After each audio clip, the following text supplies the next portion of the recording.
तो हमने एक साल में 2 बार विधानसभा चुनाव लड़े। 1,05,565 वोट ऑफिशियली हमने लेके आया। यहाँ की जनताओं में एक अलग सा आक्रोश है। मेरे प्रति मधुपुर के जनता का एक पारिवारिक जैसा रिश्ता है और मैं उस परिवार का सदस्य हूँ। तो मधुपुर का मैं एक परिवार का सदस्य बना हूँ। जो मेरा पैतृक गांव है मधुपुर, तो आगे मैं जनता के लिए काम कर रहा हूँ, जनता के लिए काम करूंगा। उनका सेवा मेरा प्राथमिकता है, उनकी हर एक जरूरत मेरा प्राथमिकता है। तो ये सब जरूरतें पूरा कौन करेगा? मधुपुर तो अभागा ऐसा भी है कि युवाओं को खेलने के लिए ग्राउंड तक नहीं है। नमस्कार, आप देख रहे हैं किलांचल टाइम्स और मैं हूं आपके साथ सपना ठाकुर। रुक करते खास खबर की ओर।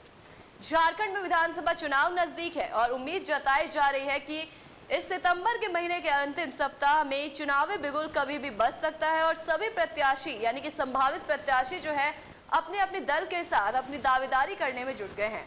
और इसी कड़ी के साथ हमारी किलांचल टाइम्स की टीम पहुंची मधुपुर विधानसभा, जहां टीम ने भाजपा के संभावित प्रत्याशी गंगा नारायण सिंह से खास मुलाकात की, बातचीत की और चुनाव को लेकर जाना कि उनकी क्या रणनीति है। क्या कुछ कहा गंगा नारायण सिंह ने, देखिए इस खास रिपोर्ट में। वो हमारे साथ मौजूद है और उनसे चर्चा करेंगे कैसे मधुपुर का विकास करेंगे। उससे पहले इनका परिचय जाने। नमस्कार सर, कैसे हैं? जी नमस्कार। कोलांचर न्यूज़ को बहुत बहुत धन्यवाद आपको, और आपको दिल से धन्यवाद देते हैं कि आप हमें मधुपुर की जनता का आवाज़ सुनाने के लिए आपने मुझे प्रेरित किया। मैं दिल से धन्यवाद देता हूँ। सर, पहले भी चुनाव लड़ चुके हैं, कैसा अनुभव रहा है मधुपुर का? देखिए, चुनाव हमने 2019 और 2021, तो उसको 20 और 21 कह सकते हैं क्योंकि दिसंबर में चुनाव था। तो हमने एक साल में 2 बार विधानसभा चुनाव लड़े और 2 बार की चुनाव में जनता का जो आशीर्वाद मिला, उन्हीं के आशीर्वाद से आज हम मधुपुर में 24/7 कंटिन्यू, इलेक्शन का रिजल्ट होने के दूसरे दिन से लेकर के आज तक मैं मधुपुर के जनता के बीच में हूँ। और जनता का जो प्यार है और जनता का जो ज़रूरत है, उसके लिए मैं काम कर रहा हूँ। 2021 में by election Bharatiya Janata party ने मुझे टिकट दी और भारतीय जनता पार्टी के नेतृत्व, प्रदेश के नेतृत्व में चुनाव लड़ा। 1,05,565 वोट ऑफिशियली हमने लेके आया, जो कि आज जो मैं डे वन से कह रहा हूँ कि ये जो हमारे मधुपुर के मंत्री जो हैं हफीज़, ये जीता नहीं है। ये चीटिंग कर करके, अनेकों प्रकार के षड्यंत्र रच करके, प्रशासनिक हो या मुख्यमंत्री हो, पूरे कैबिनेट उस समय में 2021 में झारखंड से, रांची से पूरे कैबिनेट मधुपुर में शिफ्ट हो गया था हमारे यहाँ पे। तब जा करके इसने बेईमानी करके मधुपुर की चुनाव लड़ी, जीती। तो जनता के अंदर एक अलग सा आक्रोश है। आज भी जनता के अंदर एक आक्रोश है कि इस सरकार जब जीतने के बाद भी जो झूठे वादे किए थे, इसने अपने मैनिफेस्टो में जितने वादे किए थे, एक भी वादा इसने पूरा नहीं किया। तो यहाँ की जनताओं में एक अलग सा आक्रोश है। मेरे प्रति मधुपुर के जनता का एक पारिवारिक जैसा रिश्ता है और मैं उस परिवार का सदस्य हूँ। और परिवार का सदस्य होने के नाते, जैसे आप देखते हैं कि देश का यशस्वी प्रधानमंत्री भी कहते हैं कि मैं देश की परिवार का सदस्य हूं और आप मेरे परिवार के सदस्य हो। तो मधुपुर का मैं एक परिवार का सदस्य बना हूं। जो मेरा पैतृक गांव है मधुपुर, तो आगे मैं जनता के लिए काम कर रहा हूं, जनता के लिए काम करूंगा। उनका सेवा मेरा प्राथमिकता है, उनकी हर एक जरूरत मेरा प्राथमिकता है। सर, आपने 1,05,000 वोट लाया, उनके बाद भी लगातार समाज में और अपने क्षेत्र में जुड़े रहे। इस बार क्या लगता है कि वहां पर क्या हावी रहेगा? कौन सा मुद्दा हावी रहेगा? देखिए, जो अभी करंट में मंत्री है, वो एक भी काम करने में विफल रहा, नाकाम रहा। काम उसने किया नहीं, सिर्फ उनका काम ठेका ठेकेदारी का रहा है और ठेका ठेकेदारी का ही काम करता है। वो ऑनलाइन को स्टॉप करा करके ऑफलाइन का काम कराता है। तो जो ज़रूरतें हैं, गांव की जो ज़रूरतें हैं, शहर की ज़रूरतें हैं, आपको मैं बता दूं कि मधुपुर हमारा पानी के प्यासे हैं। मधुपुर के लोग बड़े अभागे, जो शहरी इलाके हमारे जो मधुपुर के हैं, बड़े अभागे लोग हैं कि उनको पानी अभी तक नहीं मिल पाया है। अनेकों बार वादे इरादे की गई कि इतने करोड़, 60 करोड़ की योजना है, पानी आपको मिल जाएगा, इतने दिन में मिल जाएगा, इतने दिन में, मतलब सालों साल नहीं, 10 साल बीत गया, पानी नहीं मिला। आप शहर की अगर इसका स्थिति देखिएगा तो शहर आपको नीट एंड क्लीन मिलेगा ही नहीं। ना नाला अच्छा है, ना नाली अच्छा है, ना वहाँ की वातावरण अच्छा है। मधुपुर में जो ज़रूरतें हैं, जिन गरीबों को घर मिलनी चाहिए, जिन गरीबों को उनकी बेसिक सुविधा होती है, जिनको पेंशन होता है, जिनको अनाज की ज़रूरत होता है, जिनको और बहुत सारे ऐसे सरकारी जो सेवाएं मिलनी चाहिए, वो नहीं मिल पाता है। तो ये सब ज़रूरतें पूरा कौन करेगा? मधुपुर तो अभागा ऐसा भी है कि युवाओं को खेलने के लिए ग्राउंड तक नहीं है, एक इंडोर स्टेडियम नहीं है। मधुपुर ऐसा अभागा है जहां बुजुर्गों को बैठने के लिए एक ऐसा पार्क नहीं है। मधुपुर ऐसा एक अभागा जगह जहां युवा अपने आप को फिट रखने के लिए या तो देश की सेवा के लिए, राज्य की सेवा के लिए वो जो प्रैक्टिस करते हैं डे बाय, उसके लिए कहीं जगह नहीं है। तो ऐसे में मधुपुर को हम सशक्त बनाने के लिए और मधुपुर का एक अलग सा परिचय देने के लिए मैं जितना प्रयास हो सके मैं कर रहा हूं।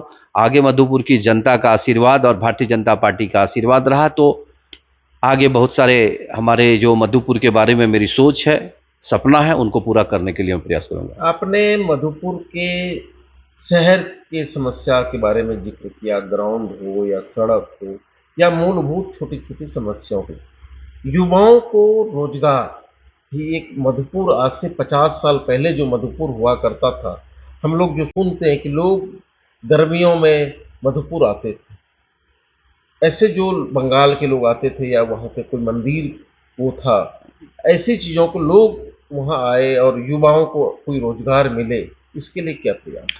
जैसे मैं बचपन से जानता हूँ मधुपुर में काफ़ी फैक्ट्री भी था, आज आपको ना के बराबर है। एक लौ पाला फैक्ट्री था, वो भी बंद होने की कगार पे है, ऑलमोस्ट मतलब बंद ही हो चुका है, आप समझिए। तो जो विरासत में हम लोगों को एक समय में मिला था, उसे आगे नहीं बढ़ाया गया, उनको खत्म कर दिया गया। यहाँ मधुपुर में जब भी एमएलए मिला है, एमएलए के साथ मंत्रालय भी मिला है, मंत्री भी मिला है। उस मंत्री का जो काम होना चाहिए अपनी कॉन्स्टिट्यूंसी, अपनी विधानसभा के प्रति, वो नहीं दिखाई दिया कभी।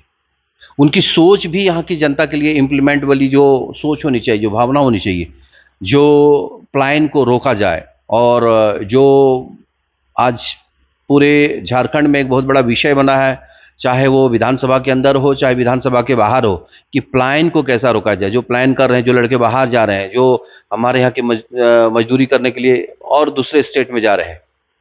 मैं आपको बता दूं, मेरे पास मैं 25,000 लोगों को रोजगार दिया हूं।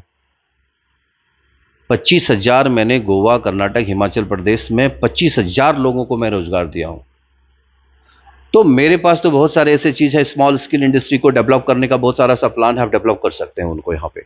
जब आपके पास ताकत होगी, जब सरकार में आप रहेंगे, तब वहाँ बहुत सारी ऐसी चीज़ें हैं जिनकी ज़रूरत पड़ती है, उसको इम्प्लीमेंट कर सकते हैं। आप सरकार में उस समय अगर आप मेंबर रहिएगा तो उनको आप एक्सप्लेन कर सकते हैं, उनको आप बता सकते हैं कि आंध्रा, केरला, तमिलनाडु या तेलंगाना की जो स्मॉल स्किल इंडस्ट्री है, वहाँ किस तरह का इम्प्लीमेंट करके वहाँ के लोगों को रोजगार से जोड़ा गया है, महिलाओं को रोजगार से जोड़ा गया है, बच्चों को रोजगार से जोड़ा गया है। हमारे यहाँ आप देखेंगे IIT कॉलेज बहुत सारी जगह उद्घाटन कर दिए हैं, बिल्डिंग भी बने हुए हैं, पर ना उनमें कभी आपको एम्प्लॉयमेंट का कोई प्रावधान है, और एम्प्लॉयमेंट दे रहा है तो कहाँ दे रहा है पता नहीं। आप देखे होंगे रोजगार मेला हमारे यहाँ लगाए जाते हैं, तो रोजगार मेला में कभी भी आप किसी पेपर के फ्रंट पेज पे या कोई भी पेज पे नहीं देखेंगे कि हमने इस रोजगार मेला में इतना हमने खर्च किया, पर इतने खर्च में मैंने इतने झारखंड के युवाओं को, इतने झारखंड के लोगों को मैंने रोजगार दिया। ये क्या करते हैं? रोजगार मेला लगाने का एक ही विषय होता है कि ये बाहर की एजेंसियों को हायर करते हैं, जैसे सिक्योरिटी वाला हो गया, हाउसकीपिंग का हो गया, कोई टेक्नीशियन वाले हो गए, कोई होटल इंडस्ट्री वाले हो गए, अनेकों ऐसे फार्मा कंपनियां हैं, उनको बुला कर करके उनको जो खर्चा पानी होता है दे देता है, सारा खर्चा अपना रख लेता है, और एक भी बच्चे को नौकरी नहीं मिल पाता है। इनके पास पॉलिसी होनी चाहिए, इनके पास पॉलिसी है नहीं। तो जब आपके पास पॉलिसी नहीं है कि हम एम्प्लॉयमेंट हम कैसे जनरेट कर सके, यहाँ हम इंडस्ट्री को कैसे लगा सके, जब उनके बारे में आपको प्लान ही नहीं है, आप उनके बारे में सोच ही नहीं रहे हो, उनके बारे में आप काम ही नहीं कर पा रहे हो, तो आप प्लान को कैसे रोकिएगा? प्लान को रोकने के लिए तो आपके पास कोई विजन चाहिए, बिल्कुल। तो विजन है नहीं आपके पास। दूसरे में आपने कोई इस तरह का प्लान पहले नहीं करके रखा है जो उस प्लान को आप इस साल में आपने इतना दिया, उस साल में इतना दिया। मुख्यमंत्री जी ने 2019 में जब सरकार बनी जेएमएम कांग्रेस राजद का, इन लोगों ने मैनिफेस्टो में एक वादा किया था कि हमने 5 लाख युवाओं को रोजगार दूंगा हर वर्ष। पोस्ट ग्रेजुएशन वाले को 7,000 दूंगा, ग्रेजुएशन वाले को हमने 5,000 दूंगा। ये इन लोगों ने कहा था, ये मैं नहीं कर रहा हूं, इनकी मैनिफेस्टो कर रही है। महिलाओं को ये लोगों ने कहा था, जो हाउसवाइफ हैं उनको बोला था कि 2,000 रुपया हम आपको महीने देंगे। 72,000 रुपया कांग्रेस ने वादा किया था कि हम साल में 72,000 रुपया आप लोगों को देंगे खाते में। ये सब मिला क्या? ये सिर्फ झूठ बोल कर करके सरकार में आ गई, और झूठ बोलने के सरकार में आने के बाद आज इसने एक भी वादा पूरा नहीं किया। सरकार को एक विजन तैयार करनी चाहिए अपनी स्टेट को डेवलप करने के लिए, अपनी स्टेट के युवाओं को इंप्लीमेंट करने के लिए, उसको एम्प्लॉयमेंट देने के लिए, उसको रोजगार देने के लिए, उसको यहाँ अस्थायी रूप से रखने के लिए। मैं एक चीज आपको याद करा चाहूंगा, कोरोना महामारी के समय में जब हमारे प्रदेश के मुखिया ने कहा था, मुख्यमंत्री हेमंत सोरेन जी ने, कि अब मैं किसी को प्रदेश जाने नहीं दूंगा, हमारे यहाँ के युवाओं को प्रदेश जाने नहीं दूंगा। आज सभी युवा पूछते हैं, हम ही सब प्रदेश में ही हैं, हमें अपने प्रदेश कब लेके आओगे? आपने जो वादा किया था, कितनी इंडस्ट्री लगा दी आपने, कितनी फैक्ट्री लगा दी, कहाँ नौकरी करेंगे? अगर जो भी थोड़ा बहुत नौकरी आता है उसमें हम नहीं कर पाते हैं, कोई और बाहर वाला आके कर लेता है, और हमें फिर वही जाकर के बेंगलोर, दिल्ली, रांची, बेंगलोर वगैरह, कर्नाटक, केरला में, गोवा में, गुजरात में, पंजाब में जाके नौकरी करना पड़ रहा है। तो ये बहुत सारे प्रॉब्लम्स यहाँ की युवाओं रोजगार को आप अपने क्षेत्र में बढ़ावा दें। जी जी बिल्कुल। लास्ट सवाल, आप संभावित लोगों में से अगर पार्टी का निर्णय कुछ भिन्न होता तो उस कंडीशन में गंगा नारायण क्या करें? देखिए, पार्टी का निर्णय अभी जब तक उनकी नहीं आ जाएगी, इस पर टीका टिप्पणी करना हम लोग के लिए ठीक नहीं है, क्योंकि हम अपने काम पे विश्वास करते हैं। हम जनता के साथ जुड़े हैं, पार्टी ने कहा है कि आप जनता के साथ रहिए, क्षेत्र में रहिए, काम कीजिए। जब निर्णय आएगी तब इस तरह की बात होगी। और भारतीय जनता पार्टी हर समय अंतिम व्यक्ति की बात करते हैं। भारतीय जनता पार्टी सबकी विकास की बात करते हैं। भारतीय जनता पार्टी वो गांव के लोग हो या शहर के लोग हो, सबकी सम्मान करते हैं और सबके लिए वो काम करना चाहते हैं। देश के यशस्वी प्रधानमंत्री जी, और हम जिस जिला में बैठे हैं ये गोड्डा लोकसभा के अंदर आता है, तो गोड्डा लोकसभा में आप देख रहे हैं कि हमारे डॉक्टर निशिकांत दुबे जी जो विकास पुरुष के नाम पे जाने जाते हैं, आज भी उसने यहाँ पे अभी वंदे भारत ट्रेन का भी उद्घाटन किया। और विकास क्या कहते हैं वो हमारे गोड्डा लोकसभा के विकास पुरुष ने बताया है लोगों को कि ये विकास होती है, ये काम होती है। नेता का काम ये होना चाहिए, नेता का काम वो करके दिखाते हैं। तो हम भी उन लोगों के उनको आदर्श मानते हैं और उन्हीं के कार्य को हम लोग आगे बढ़ाना चाहते हैं अपनी कॉन्स्टिट्यूंसी लेवल पे, और वही करने के लिए प्रयास कर रहे हैं। भारतीय जनता पार्टी का सिपाही हूं और मधुपुर के विकास, मधुपुर को जो 50 वर्ष पीछे ढकेला है जिन लोगों ने, जबकि राज्य सरकारें बनी और जब जब विपक्ष ने वहां मधुपुर का नेतृत्व किया, वो मंत्रालय उनके पास है, लेकिन मधुपुर का विकास नहीं कर पाए, सिर्फ और सिर्फ अपने लोगों को ठेकेदारी दिलाने में व्यस्त रहे। मधुपुर की जनता आज भी बेहाल है रोजगार के लिए, आज भी सड़क विहीन गांव है मधुपुर में, आज भी मधुपुर में कोई खेल का ग्राउंड नहीं है, मॉर्निंग वॉक के लिए कोई भी ऐसा मैदान नहीं है बुजुर्ग के लिए।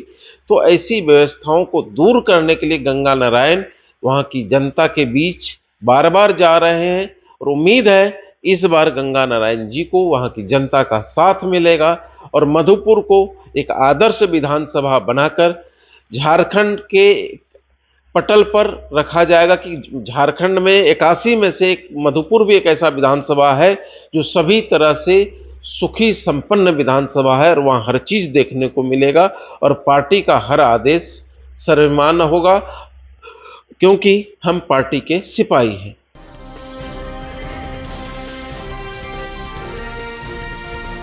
केलांचल टाइम्स